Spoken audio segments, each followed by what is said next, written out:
to another episode of the Verde Valley Experience. I'm your host, Jennifer Cohen. As always, thank you so much for joining us. Really appreciate it.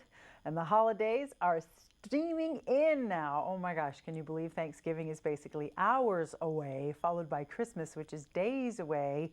If you count it by days of the week, it's very frightening. Only how many Mondays till Christmas? I don't know about you, but that's frightening.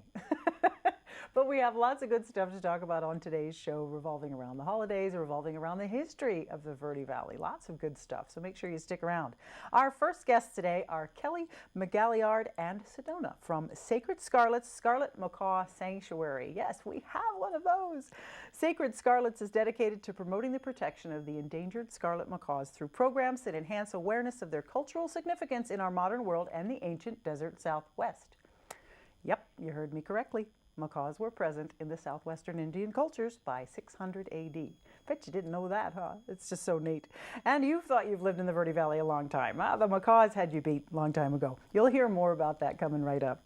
Then we'll be joined by Bonnie Grant, the owner and director of Rosalie's Sedona Catering Company and manager and partner of Cork and Catch Restaurant in Cottonwood. I don't know about you, but I am absolutely taking Thanksgiving off this year, and luckily so, because Cork and Catch is cooking up a full family-style turkey dinner in their brand new dining room. Bonnie will be here to tell us the story behind Cork and Catch and then get your mouth watering with their fantastic new menu.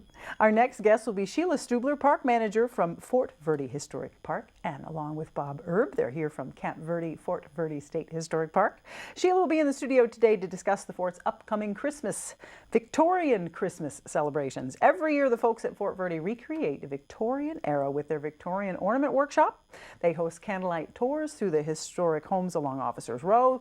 Now, this all starts happening December 5th and goes through January 3rd, so you have plenty of time to catch all of this. Victorian Christmas at Fort Verde is a chance to see the homes decorated in Victorian Christmas family fashion and then join in the festivities. It's great, so you'll join Bob and Sheila in a few moments. Then we'll head over to the Verde Valley Archaeology Center and Museum on Main Street in Camp Verde and talk with Executive Director Ken Zoll. Ken talks with us about the significance of the various native cultures in our area and shows off a few of their amazing and rare artifacts, including the Paul Dyke collection, most amazingly huge collection. He'll also tell us a bit about the progress on their new building location for the center and how you can get involved. And we'll finish out our show today being treated by a live performance from Darius Lux. He is a multi-instrumentalist, producer, and performer. Darius is a free-thinking, inspirational lyricist, writing and performing encouraging, soulful pop and rock. Now, he recently released his 4th album, Acoustic Spirit and Soul, and is currently working on his 5th album, Dreaming the Life. He'll play some of it for us in just a few, so stick around.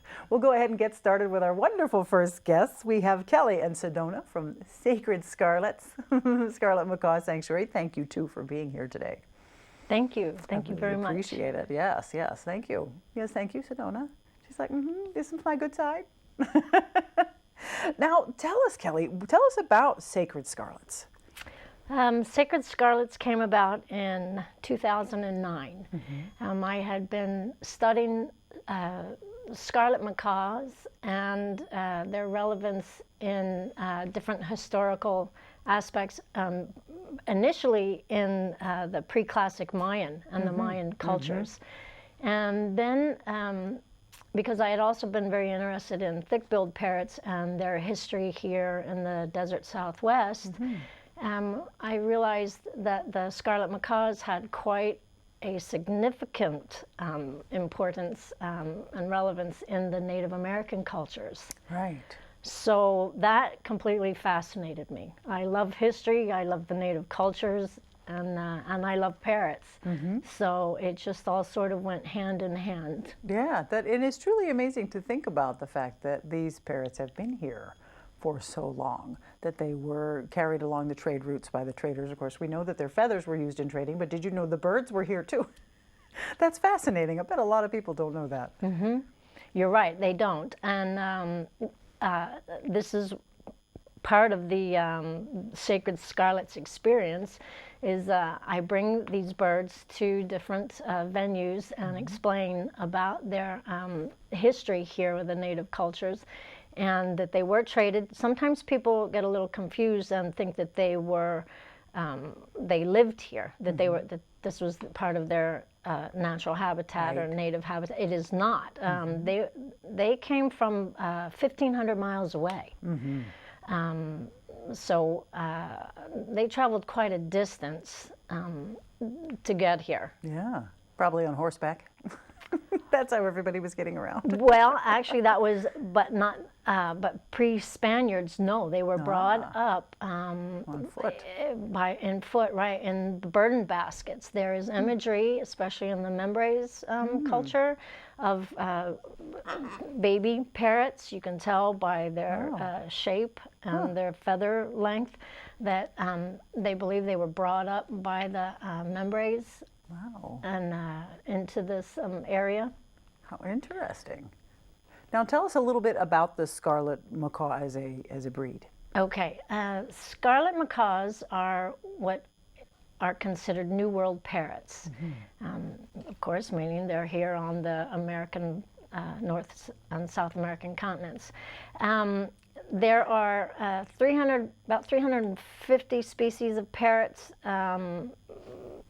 The macaw is one genera, and there's about 18, 19. Sometimes it depends on, there's one that they believed was extinct, then they're finding that there's some in the wild.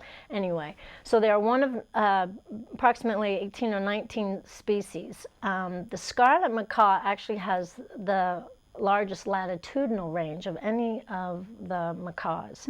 They range from the southernmost parts of Mexico down through Central America and northern South America. They are endangered. Their habitat is sporadic. So the largest numbers are in South America. Their numbers are a lot less in Mexico and Central America. At one time they thought there were none left in Mexico. Wow. There's a couple hundred. There's a couple thousand in Central America. Wow. Yeah. So they are on the endangered species list, but they are least concerned because of that larger number in South America. The last estimate was made in 2008, and they believe there's between 20 and 49,000, but their numbers are dwindling. Right. Good. So we need more conservation efforts for our scarlet macaws. Yes. And as far as the bird goes, she's a very large bird. Do you know what her wingspan is? About 3 feet, which is about her length as well. Yeah. Her length, half of that is tail. Yeah. And it's an impressive tail. Of those macaws, they're the only ones that have those two central, extremely long tail feathers. And those were very important, again, to the native cultures. And right.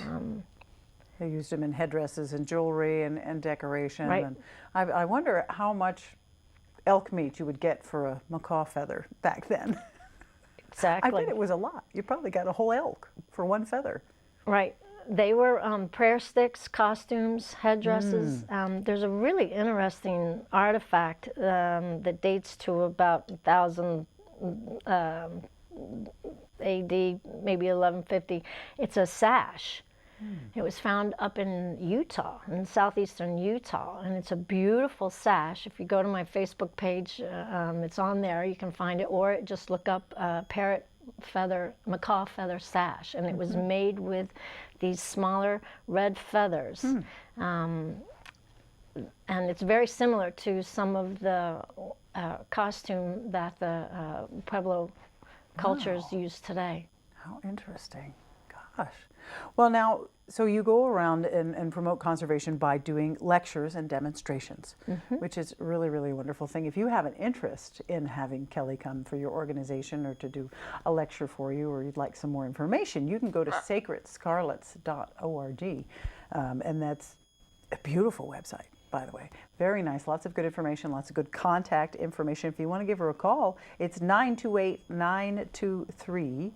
You can give her a call and ask Kelly all kinds of questions. Now, we're going to change to a little bit of a sad note, Kelly, because I know that you have beautiful Sedona here, but you are missing wonderful Jerome. Do tell us about that. Right. Sedona has a little brother, Jerome, and he is a free-flighted macaw. I belong to an organization as well, and we promote free flying your parrot. Jerome was started out free flying at a little bit later age. So he's 3.5. In the parrot world, he's a teenage boy. So I correlate this to my 16-year-old with a driver's license. There you go. So these are very fierce birds. They're warriors. He can handle the other birds. So there's a good chance he's out there, and there's a good chance he may be even in somebody's home enjoying fruits and nuts in somebody's warm kitchen. That's true. Being spoiled and not ready to come home yet, but it's time to come home, and we've got work to do. Yeah. How long has he been missing now? It's been 2.5 weeks. 2.5 weeks. So, you know, it's kind of hard to miss a bird like this flying around. But if you see another bird like this, please make sure you call 923-4488. Jerome, go home. It's time to go home, buddy. Little teenager running amok out there. Like, it's time to go home. You got to go back to work.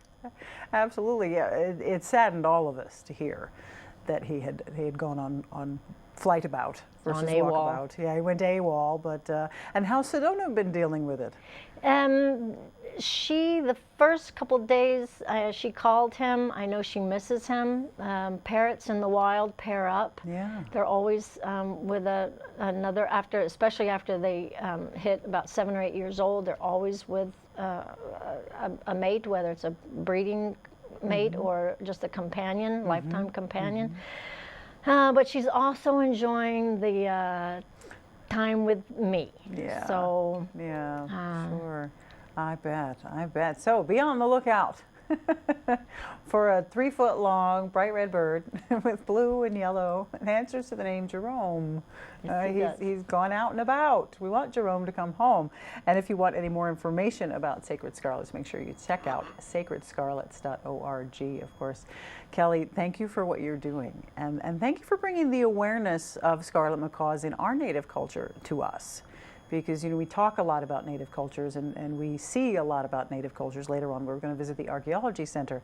But you see little artifacts in there and you think, oh, it's a feather, and okay, what? But you don't realize, you know, the effort and these birds traveled through, and that they were here and the impact they made and how sacred they are. They really are sacred, especially to the native peoples. So thank you very much for what you're doing, Kelly. Appreciate it. And thank you, Sedona. Thank you very much for being here. She's been so quiet. I'm impressed. Kelly McGalliard from Sacred Scarlet Macaws. Check it out online, sacredscarlets.org. And thank you to Sedona. We'll be right back, so don't go away.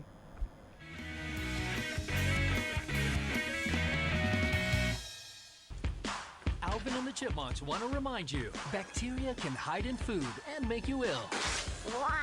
But you can keep bacteria from ruining your day with 4 simple steps. Clean. I'm waiting for the rinse cycle. Separate.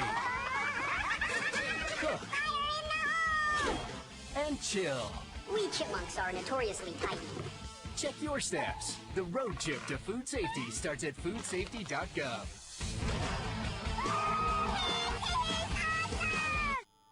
I'm Jenny Garth, and as a mother of 3, I know kids worry about a lot of things. Getting enough food to eat shouldn't be one of them.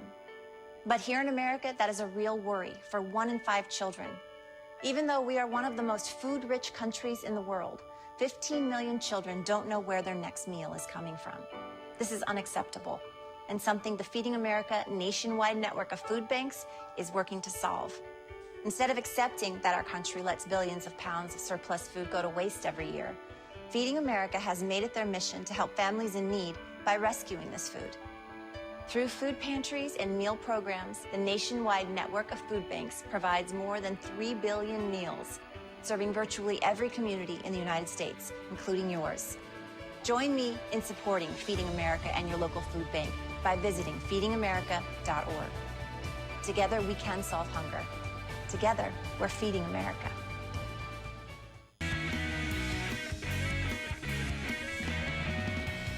And welcome back to the Verde Valley Experience. We're now here with Bonnie Grant, who is the owner and director of Rosalie's of Sedona Catering Company and managing partner of the Cork and Cat here in Cottonwood. Thank you for joining us, Bonnie. Thank you for having me. I see you got the memo. Everyone's wearing red today. Yes, I am. We had Sedona wearing red, and you matched quite nicely. I'm impressed. Yes, yes. Holidays. Yes, the holidays are coming full swing. And I said earlier, I am taking Thanksgiving off this year. I'm letting somebody else cook. And personally, I'd like to have someone who knows how to cook. So I hear what you're doing at the Cork and Catch. That sounds good to me. We're very excited, very excited. We first year we opened was a couple years ago for Thanksgiving, and we can't really not do it now. People are really excited about it. We have a new room opening to serve Thanksgiving dinner. We're going to serve family style, and we're excited about it. We love it. It's just a fun day. It's one of my favorite holidays. Really? Well, that's nice. And why is that? I just love that everybody comes together, and it's fun to cook meals where everybody sits around a table and gets to actually enjoy each other and forget about the outside world for a few hours. Good point. And when you think about Thanksgiving meals, they last for hours. Yes. That's the only meal that I ever will sit down for more like 5 minutes.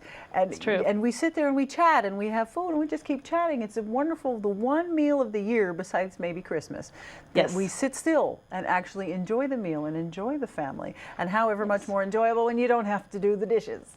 No, that's definitely what people enjoy. I think a lot about it. Absolutely. But it's fun. We do a lot of traditional things. We have our Cork and Catch dining room that's serving a traditional dinner. So when guests come in, they can order, off of our Thanksgiving menu, turkey, duck, lots of different things like that, prime rib. And then we are also opening a new dining room called Port, and that's going to be serving family style dinner. So we'll have large groups come in, minimum of 4, but we have large parties coming in where we'll serve turkey, ham, all different kinds of accompaniments with it, and we serve it all family style. So it's all placed on the tables, and they all help themselves as if they're at home. Right. But we'll do the dishes. Right. That's the great thing about family style. It's not just here's your plate. It's, and here's all this extra stuff. Yes. So family style is exactly how you would do it at home. These big plates full of wonderful food surrounding you. So you just loosen up wear the elastic pants, one of those kind of parties. That's true. That's true. Yes, people enjoy it. They get to sample a little bit of everything, enjoy each other's company, and just be pampered. Yeah. Now, how do you do your turkey? Well, we like to do breasts of turkey because they roast nice and golden brown, and we do it with herbs and spices and slow roast them, and we found people just love it. It goes over really nicely. Personally, that's the best part of the turkey, I think, to me. It really is. I love the dark meat also, but the breast is really what most people enjoy. Not everybody likes the dark meat. So there you go. And of course, all the normal accoutrements. You're going to have the cranberry and the mashed cranberry potatoes. relish. We're getting ready to start making those on Wednesday, and we make all of our desserts from scratch. So we're going to be making pumpkin cheesecakes with the pecan crust, and we're also doing, of course, yams. Have to have sweet yams. We have an autumn sweet potato mash going in our Port dining room. Oh, yum. Truffle shallot mashed potatoes in Port. Yes. Truffles. Hey, anything with truffles is good. Yes. Yes. And we have our Port dining room is going to have a new salad dressing launching, a red rust vinaigrette. Wow. So we're excited about that, something new. We're showcasing some new wines that are coming out on our menu. Right. That's another interesting thing about Cork and Catch is the wine list there. Yes. You guys really do wine. It's not like you just have wine. You do wine. We do. We do wine. We like to have a lot of boutique style wines. We find it's something that most people don't carry, and that's our goal. We don't want things you can find in every restaurant and every grocery store because anybody can get that. Right. We want people that enjoy wines to be able to come in and try something unique and different that you can't just find everywhere. And we really strive for that. So it forces us to change our wine list quite frequently. Oh, yeah, I bet. So, but it's worth it. People really enjoy it. Absolutely. Now tell us a little bit about your new room. Was it a room that was renovated or is it a new addition? How'd that work for you? It's a new addition for us. All right. It's something that we've had so many people inquiring about, having private dining options, corporate meetings, retreats, rehearsal dinners, things like that. And also for the holidays, we fill up so quickly that we have another option now. So we'll be hosting wine dinners in there as well. But it's something that's a little bit more unique.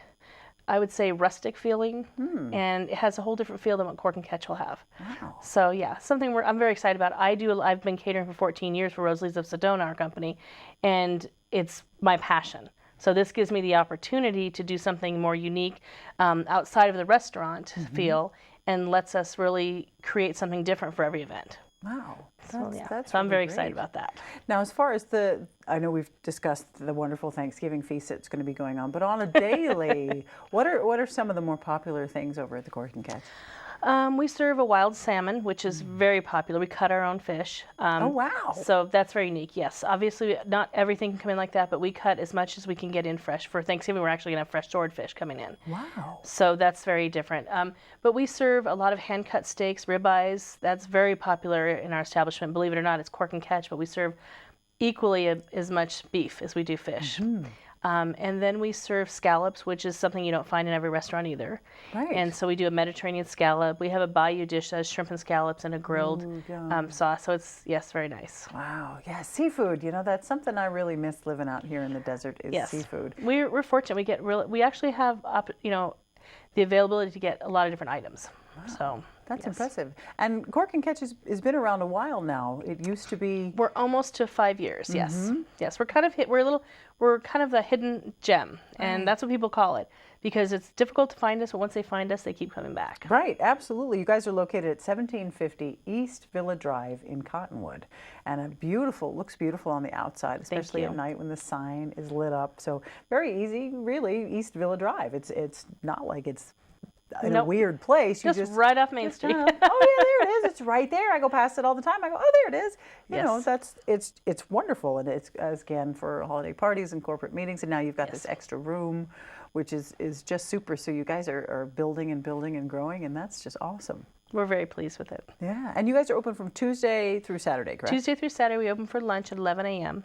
And we close around 8-ish, depending on how busy things are. But yeah, Tuesday Right. through Saturday. The port dining room will be by reservation only for private groups and for holidays, which will require reservations also. That's very good. That's very good. And what are you most excited about on the menu these days? My personal favorite is fresh fish. Yeah. So that's fresh that's fish. That's my thing. something. Yeah. To hand cut your own fish. Yes. That's amazing. Yes, I personally love fish. We make all of our own sauces, all of our tartar sauces, our cocktail sauces, dressings, everything from scratch. So it makes a real difference in the type of cooking you're able to do. Everything from scratch is a unique trait these days. Extremely unique. Thank you for saying that, because I was waiting to say that, but that is extremely Yes. unique. It's not the can and box, it's the cork and catch. That's true. Yes, You know, it is. You know, who wants to go out and have somebody serve you something out of a can? I mean, okay, I could do that at home. Thank you very much. But to have true. somebody else cook something from scratch, and of course, somebody else cook Thanksgiving from scratch this year. Yep, check out Cork and Catch if you want to. They obviously want to make reservations like. Yes, we're Post-haste. getting very limited on them now. Yeah, for sure. Give them a call at 928-649-2675. 649-2675. You're going to need reservations for that. It's absolutely going to be worth it. Bring the whole family. Bring the kids. Skip the dishes. Skip the cooking. I don't know about you, but I scald myself every year trying to get the turkey out. And then you're always like, oh, is it ready? And then, and meanwhile, everybody else is having fun. Right, Have and you you're too noticed that? exhausted to enjoy what you did. Exactly. Right. Exactly. So check out the corkandcatch.com. Beautiful website. By Thank the you way. very much. I can check appreciate out. that. Can they make reservations online? No, we don't take reservations online because we have two different dining rooms, so we have to basically figure out which one they'd like to dine in. So we don't have it really set up like that yet. Maybe down the road, but not yet. Well, there you go. So give them a call, 649-2675. Make your reservations if you want to join in on this wonderful Thanksgiving feast or join them for some fresh cut fish. I don't know about you, but I'm starving now. I'm absolutely starving. Bonnie, thank you so much for being here with us Thank today. you for having Really us. appreciate it. Happy Thanksgiving and happy Thanksgiving holidays to to you. you. And we'll Thank be right you. back with more of The Experience, so don't go away.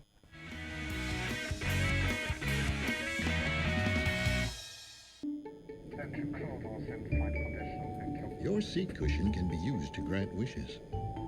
Who said that? Hello? Really can, you know. You talking to me? Sure am.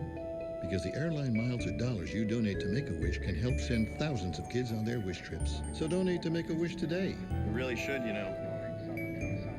You really should. And give wishes wings. Because wishes work wonders.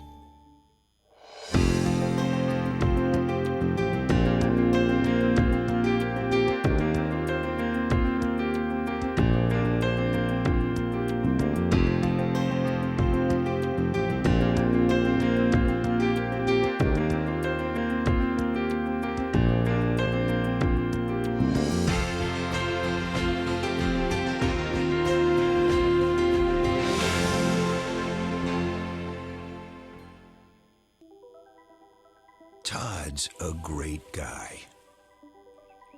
I mean, Look at him. What a sweetheart. Attaboy.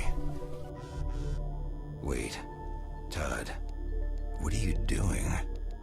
How totally selfish and un-Todd-like of you. Come on, Todd. Come on, man.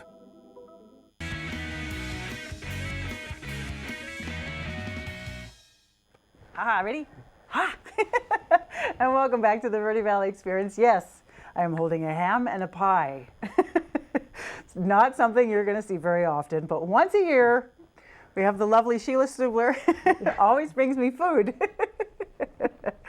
And Bob, thank you for being here. Sheila, of course, the park manager for Fort Verde Historic Park in Camp Verde. Bob, you're a volunteer over there at the fort. Well, was a volunteer. Now I'm actually part-time. Now you're an employee. Yep. You have moved up in the world. Yep. Good for you. To me. And you get to hold the scrapbook. So we're covered in props here to talk about the amazing festivities that happen in December through January, the Victorian Christmas at the fort, Sheila. It's amazing every year what you guys do. The transformation is gorgeous. It's our favorite time of the year. Yep. Absolutely, yeah. Anytime you can play with fake food is a good thing. I don't know whether to hold the pie or the ham. I'll hold it if you like. Here, have a ham. Sure. Okay, I'll hold the pie. Okay. Now, this is really fabulous right here. This house, which is one of the officers' quarters, looks exactly like the house at Fort Verde. Absolutely. Exactly. But it's made out of gum and candy, is that correct? And other things. Nikki Miller, who's with the Camp Verde Promotions, she made it about 8 or 9 years ago. And amazingly, we've had to do a little bit of construction here and there on our little white picket fence and some windows, which are actually gum, and a few other things that have fallen off, and we keep repairing it. But that's why Mom always said, don't chew gum and swallow it. Yeah, don't swallow the gum. This is made out of 8-year-old gum right here. See, my daughter would still eat that. She'd go, oh, gum, mine.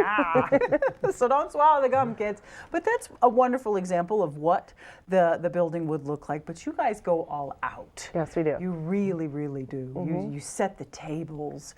And it starts with the making of the Victorian Christmas ornaments, the workshop. Absolutely. Tell us about that. That is on December 5th? December 5th, yes. That Saturday, first Saturday in December, and it's from 10 till 2 p.m. And what we do is we make Tussie Mussies. And apparently, I think our Tussie Mussie is on the other dining room table. So, but what they are, they're little ornaments that are made out of paper. And then back then, they utilized any material that they had, so fabric, scraps, things like that. Everything was homemade, and so you'd make these Tussie Mussy ornaments, you'd decorate them, and then you would close them up and put candy on the inside. And they could hang them on the tree as well, so there's a lot of uses for the Tussie Mussies. Very functional. I love them. They're little paper cones decorated with lace and with ribbon, and you put nuts and candies in them and hang them on the tree. I know, I have you give me one, and I still have, in fact, I have 2 or 3. And we filled the new one with candy for you too, so we got it in the next bag. Oh my goodness. Now, Bob, you've got a scrapbook in your lap. Yes, the scrapbook, actually there are a couple short things here I'd like to read. But anyway, what I portray at the fort is that I'm what's called a hospital steward, and that I was an enlisted man, that I would, help the surgeon, and it would be actually the responsibility of the medical staff there during events such as this, well, really during all of the time at the fort, but making sure that food is nutritious, that the water was good to drink. We had a post garden that we had to make sure was kept going, because it would provide fresh vegetables that when they celebrated things like Christmas and New Year's and 4th of July, things of that nature, even had a cow at the post. Was the name of the cow was Daisy, and Daisy was what was called a government cow because it belonged to the Army. But again, that cow provided the fresh milk for the troops, etc. Right. And what I'm carrying here, this is a scrapbook, and a couple. These are people that were part of the medical service that was stationed at different forts here in the West, and not necessarily at Fort Verde, but I'm going to want to read these entries that they did in their journals. And in order to do that, I have to take off my glasses so I can see. Okay. But anyway, this one was written by Fanny Cornbuster, wife of Army Sergeant William Cornbuster, who was at Camp McDermott, Nevada, during the Christmas of 1873. And what she wrote is, it says here, we took Claude in to see the tree, which was a very small one. Simply some willow branches for which I made leaves cut out of green paper. It was decorated with cranberries, popcorn, candles, and candy. A little boy, one of a couple who lived near the post, came early about 4 o'clock as he didn't want to miss seeing Santa Claus. The latter arrived about 6:30 p.m., shaking his hand with bells. The little fellow, who was about 9 years old, had never seen Santa or a Christmas tree before. It was sweet to see his enjoyment. When he was leaving, I wrapped up his presents and candy and cake and handed them to him. Oh, he said, I don't deserve all of this. I've had such a great time. He didn't want to take the things as he had no idea what Christmas meant. He was not poor, as his father had plenty, but they were so far away from such things, and if many be they had the memories of Christmas past to tell the little boy, their little son, about. Then there was another entry. This is a Post-Surgeon Washington Matthew, Christmas 1868 at Fort Rice, Dakota Territory. And it reads here, December 24th, a number of enlisted Germans having formed a German society at the post. Their first entertainment was given this Christmas Eve. It consisted of songs and supper and drinking of a weak homemade beer. The officers of the fort were all invited. Then they wrote on December 25th, Christmas celebrated chiefly by the amount of whiskey drank at the post.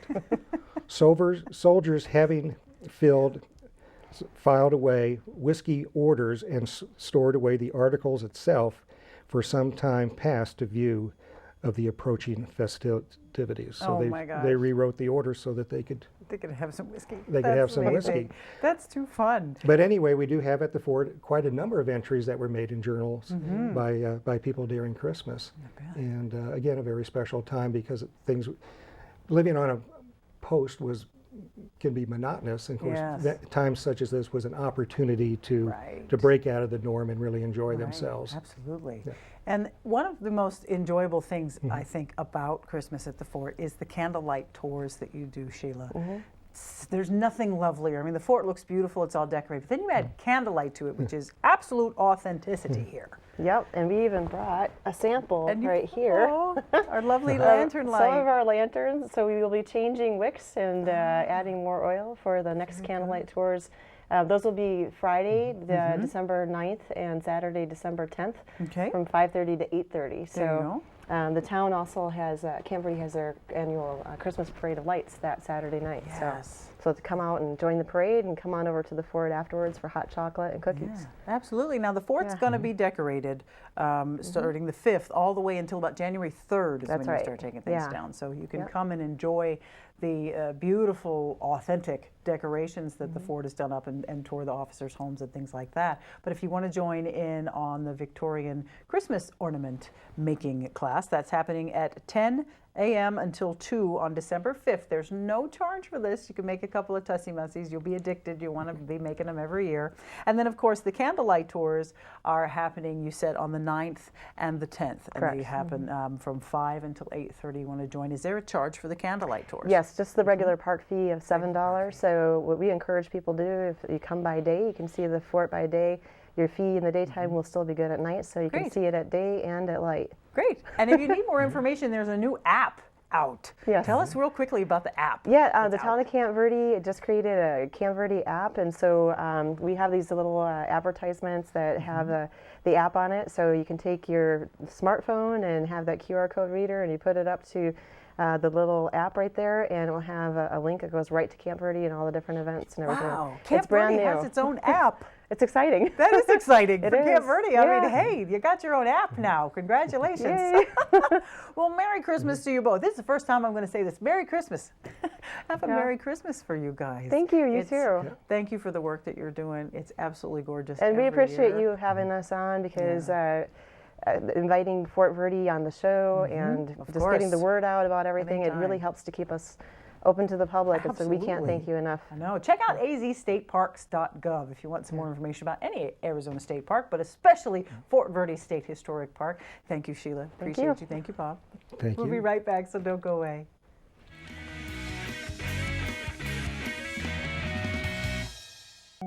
They told me a bottle couldn't dream. That I would never become a superhero.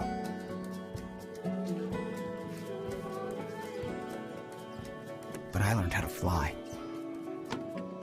Just to come back in a new disguise. And be the hero that I've always wanted to be.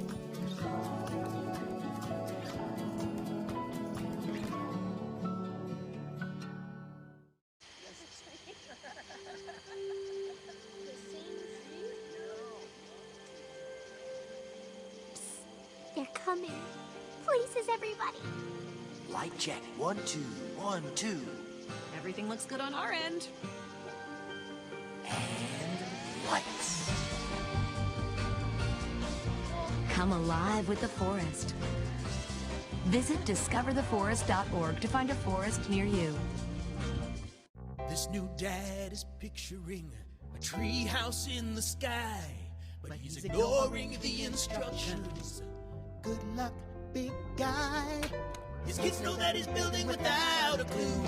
Never been so good with nails and glue. Now we're trapped inside a box. I hope mom knows what to do. Mom! See, you don't have to be perfect to be the perfect parent. Thousands of siblings in foster care will take you just as you are.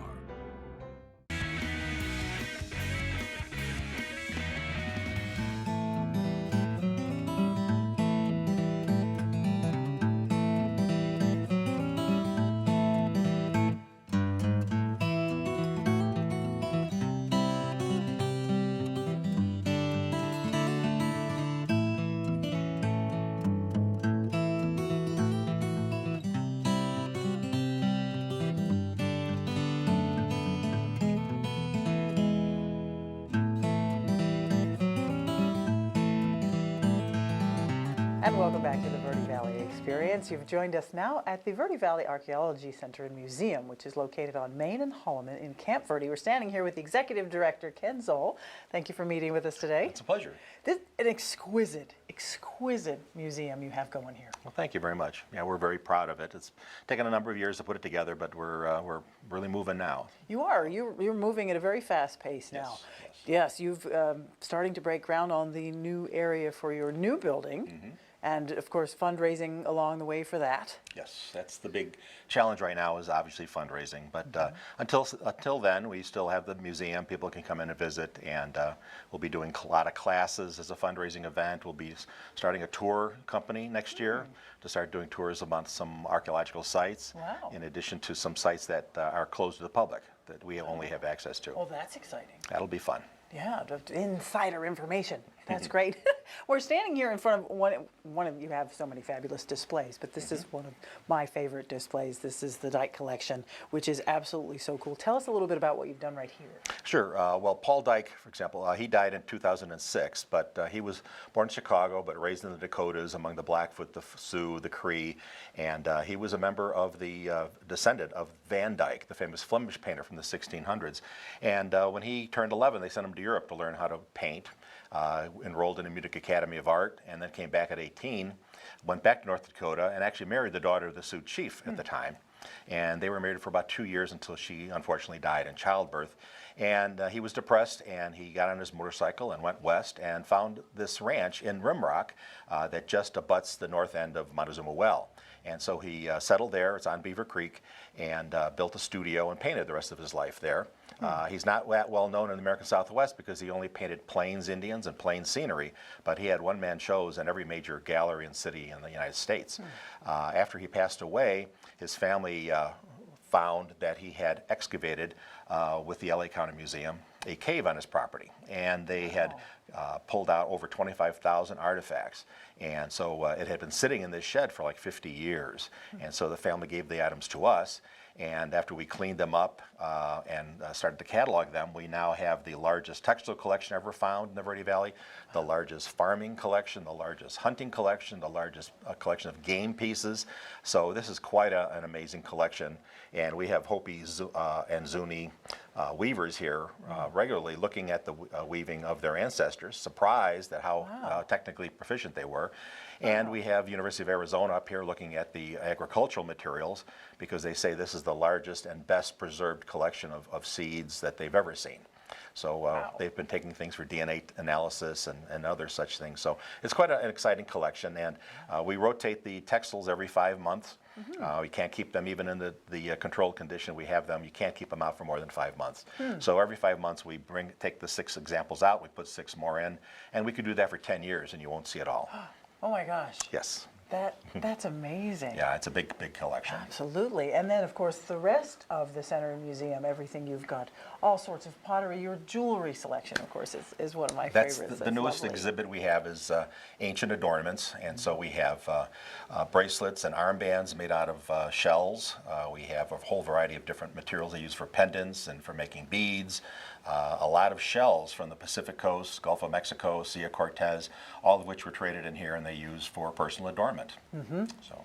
Yes, it's amazing, this area. It seems as though you can't throw a rock without coming across a ruin or a site or something. And thank goodness for you guys being here. We're having a lot of fun with it, and we actually, as you know from other discussions, we started here because every time there would be an excavation here, going way back to the 1860s, they would take the material, find the material, and send them out east. So there is a lot more material from the Verde Valley at the Smithsonian, at the New York Museum of Natural History, at the Harvard Peabody Museum, and so we decided we needed to do something to stop that for any future excavations, and pretty much that's what we have done now with the establishment of the center, and now that we're certified by Arizona State Museum to receive collections, we in effect are the first place that people have to go if they dig things up. Wow. That's awesome. Congratulations for that. And I know that on the property where you're going to be building your new center, which is coming soon, there are how many pit houses you think so far? Well, when the developer had the area investigated, the contract firm said that there were 8 to 10 undisturbed pit houses. One was disturbed. They found human remains, so they had to manually excavate it and reinter the remains. And so they found another 8 to 10. Since we've examined the property, we think there could be as many as 12 pit houses under the ground. Amazing. So it's a very, very large village settlement that goes back to AD 650. Wow. It's going to be an amazing site for the future Verde Valley Archaeology Center. And you've started, you've got your water line going in, you're going to have your gravel road and your paths put in, you have all kinds of amazing people. And the first thing coming up, if you guys want to get involved, of course you can always make a donation to the Verde Valley Archaeology Center, just outright, or become part of this wonderful, tell us about the chefs. Very quickly. Well, the Moscato restaurant, the new Italian restaurant, actually is right across the street. He has offered, Salvatore and Jenny, the 2 chefs there, will come into your house and cook a meal for up to 10 people, and anytime next year. And so we have a raffle for that, and those tickets are available here at the center. We can't sell raffle tickets online. It's online gambling, so you can't do that. Don't do that. So you have to come into the center or call, and we can sell you the raffle tickets. They're $50 each. Oh, there we go. And there's only that 100 sounds like tickets. fun. Oh my gosh, check it out online. Go to vvarcenter.org. You're going to find everything that's going on, everything about the new center, everything about the new exhibits. They're open from Tuesday through Saturday from 10 to 4. Yes. Except for Thanksgiving. Yes. Which is coming up soon. And fabulous. Thank you so much for meeting with us. Well, thank you for the work you guys are doing here. It's the most beautiful collection I've ever seen. Well, thank you very much. We're very proud good, of it. Very good. This is Ken Zoll, the Executive Director of the Verde Valley Archaeology Center and Museum. And we'll be right back with more of the experience, so don't go away.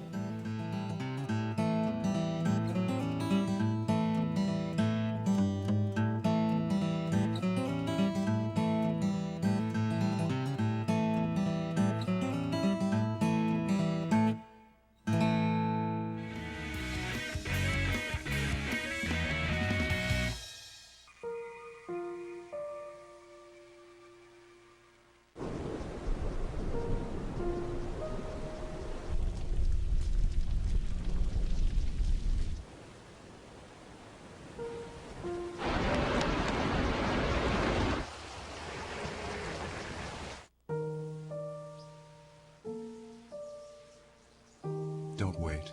Communicate. Make your emergency plan today. This is the story of a boy who is very sensitive to lights and sounds. So he built secret hiding places where nothing could get in. The boy didn't like looking people in the eye. It made him feel uncomfortable. One day, he found out he had something called autism. His family got him help. And slowly, he learned how to live with it better. Early intervention can make a lifetime of difference. Learn the signs at autismspeaks.org.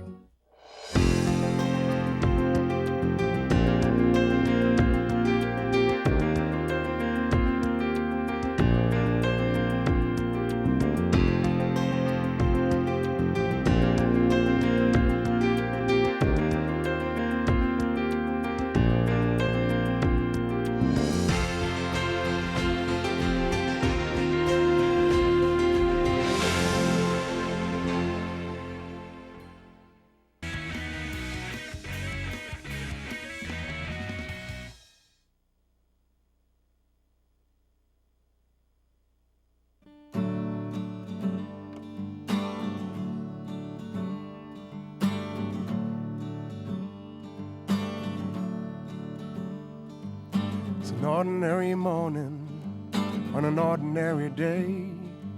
It's an ordinary raindrop running down my window pane. And it's so wonderful, yeah, it's so magical. It makes me wanna cry. There's an ordinary human smiling at me on the street. It's a feeling that grows stronger every person that I meet. Life's so beautiful, so truly magical. It's got me feeling high. 'Cause we are ordinary, such extraordinary, ordinary people.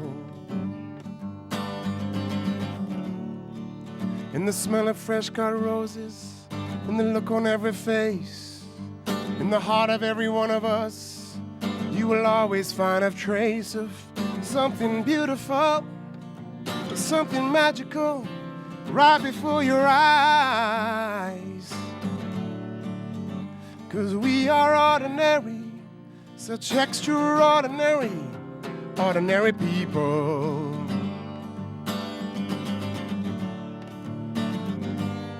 We all have our games to play day by day. Sometimes we win, sometimes we lose. We all are born free to live our lives our way. And what we have is what we choose. Yeah.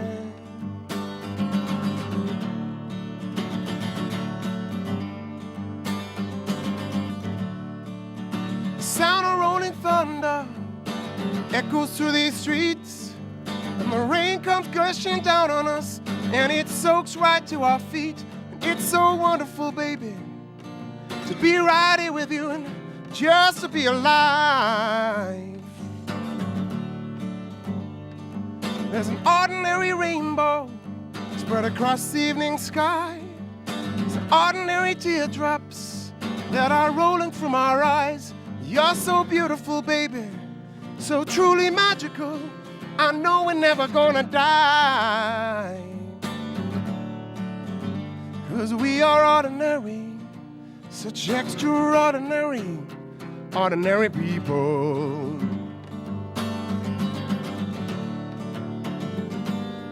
We all have our role to play day by day. We stand in line and we do what we're told. We all are born free to live our lives our way. And what you have is what you hold. Yeah.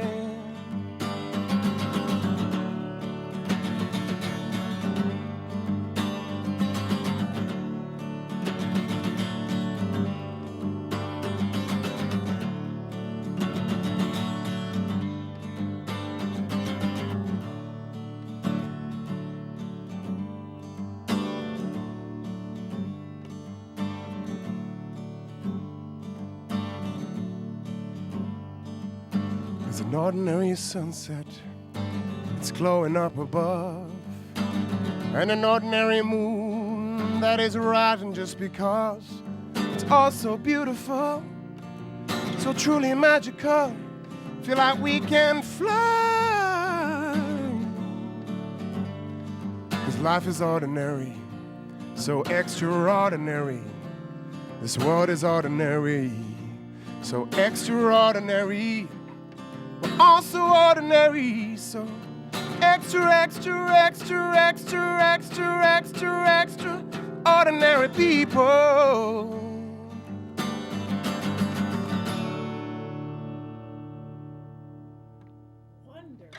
That's great. Darius Lux, everyone. Wow. Just, you have such a magical quality to your voice. Your range is so lovely, and what you can do with your vocal cords is very impressive. I loved it. I don't know about you. I loved it. That was awesome. you. Now, original song, obviously. Yeah. Very, very nice. It's called Extraordinary. Which album is that on? It's on my debut album, Arise, and then I re-recorded an acoustic version and put that on my third album, which is called We the Living. Right. And then you did your fourth. Yeah, which is like a acoustic Spirit and Soul. That was just a totally acoustic And one. now you're working on your fifth. Yes. Which, prolific. It don't stop. No, you should never stop. Absolutely. What keeps you motivated? Where do you get your inspiration? I mean, you know, the inspiration ultimately comes from within. Being a musician, an independent musician, a traveling musician is not easy, as I'm sure all those musicians out there know. And, you know, it needs to be a passion first and foremost, and have a kind of a burning desire for it to kind of overcome a lot of the obstacles that are there.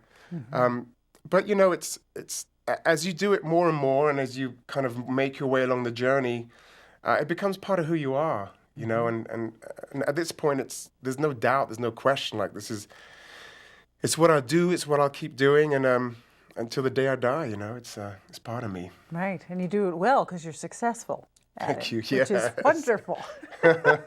And it's taken a lot of pushing. Yeah, well, music is not an easy road to follow. It really isn't. You've got to have so much drive and passion, and just keep pushing through all the obstacles, like you said, because there's a lot. I personally think it's the hardest profession there is, really, because you're working against yourself too.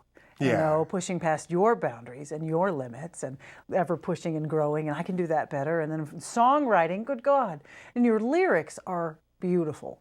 They're truth, and they're clear, and they're delightful and sweet, and pure happiness without that saccharine stuff. You know, some folks can put that out there, but yours are definitely coming from your heart. It's just wonderful to hear that and come out through your music. And where do you think you picked up your style? How old were you when you found your voice? I mean, I first started playing music when I was 7. My dad started taking piano lessons, and, you know, little 7-year-old Darius just wanted to be like his dad. So I started playing piano, and then he gave that up because I kind of took over it. And then he started violin, and I did the same thing to that for him. And then he took up flute, and I didn't play that. Oh, okay. But, you know, singing was something that I was encouraged as I went to music school in London called the Purcell School. And so we sang every morning. And in a way, I never thought about it. I took it for granted in that way. It was like having breakfast. Probably it was when I was 15 or 16 that I really started wanting to sing and wanting to express myself that way. And I mean, I play a lot of instruments, but for me, singing is the purest form of connection. Right. There's nothing in the way. It's just pure form. Your voice is your instrument, for sure. Yeah, and you have a lot of wonderful vocal qualities that some insanely popular and wildly successful folks have. I hear Seal in there. I hear Lenny Kravitz. I hear the Blues Traveler guy a lot. And it's a wonderful mix, such nice qualities, but you've made it your own. You don't sound like anybody else, but you do these wonderful things that I go, that's great. I don't know how, and it's just fabulous. And you travel a lot. You are an actual working musician. Yeah. They exist. And we see you in Sedona. We see you at Vino de Sedona. Where else do we see you? Well, in Sedona, I play Vino de Sedona. I play that actually tomorrow night. I play Oak Creek Brewing over there on Saturday. On Monday, I play Soundbites Grill. That's also in Sedona. And they just got a baby grand piano. So I have the privilege of doing a piano show there, which is not common, that you get a beautiful piano to play on. And there's Red's Restaurant there. There's And then around, in Cottonwood, Burning Tree Cellars, there's a lot of wineries out in Page Springs, Page Springs Cellars and Javelina Leap. And then Flagstaff, Phoenix area, Cave Creek, that's partly why I moved to the area, because I was touring through here and I just was kind of blown away, not only by the opportunity, but I think by the heart of this area. There's a love of music in people here, and there's a lot of great musicians. That's what really knocked me off my feet. Not just that they're great musicians, but the musicians I met here they're great people. They got your back, and it kind of was a revelation for me in that way. Yeah. That's wonderful. Well, thank you so much for leaving London and leaving New York and leaving California that was a long time ago. and coming to the Verde Valley. We really appreciate you. You've been here about a year. Yeah. Thank you for coming here. That's the best year of my life, really. Check out DariusLux.com. That's the website, DariusLux.com. Great website. Of course, it has links to all your songs, and links to how to get your music. And of course, we can find you on Amazon. We can find you on CD Baby. We can find you anywhere we look. Yeah. Pretty much. So where we're living in now, 2016. Isn't that great? And of course, Facebook page. You've got a Facebook page. Who doesn't? Thank goodness for Facebook. So check out DariusLux.com. Really great way to get yourself started, and look him up on Facebook. Check him out all over town. This guy plays everywhere, which is really awesome. Looking forward to the 5th album. Yeah. What's this next one going to be called? Dreaming the Life. Wonderful. And the next song that you're going to play, what's that called? The next song is kind of my biggest hit, if you could call it a hit. It's been in some movies and TV shows and that. And I just, I wrote this for my wife years back, and I never thought it would even see the light of day, but, it's kind of become a staple. And this song's called Every Single Moment. Excellent. Oh, I'm going to cry already. Okay. Well, thank you very much for being here. Really appreciate it. And thank you to your lovely wife for inspiring the song. Yeah. What's her name? Tiffany. Tiffany, thank you, Tiffany, for inspiring this wonderful song. That's right. That's my muse right there. And thank you so much for watching the Verde Valley Experience. Really appreciate you being here. Check us out on verdevalleytv.com, also on our Facebook page, and we will see you next time.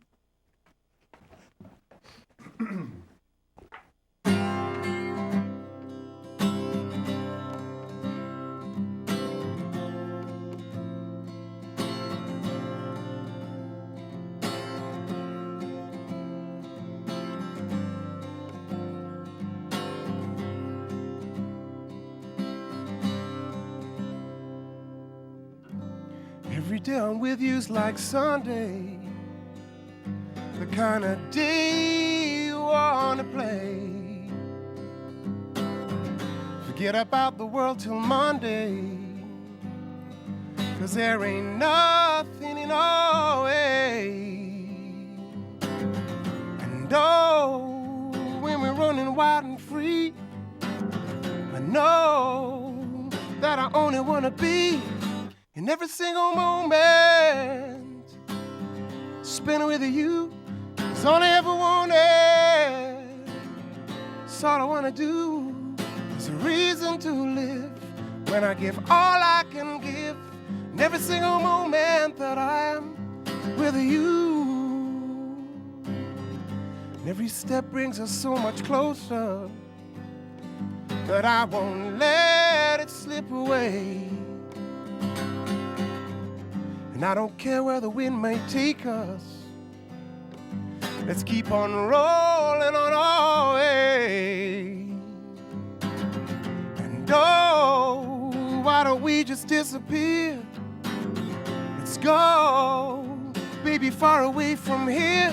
'Cause every single moment spent with you is all I ever wanted. It's all I wanna do. There's a reason to live when I give all I can give in every single moment that I am with you. For every second that we share, I wanna melt into you. Now that I am not afraid, you got a lot of living to do.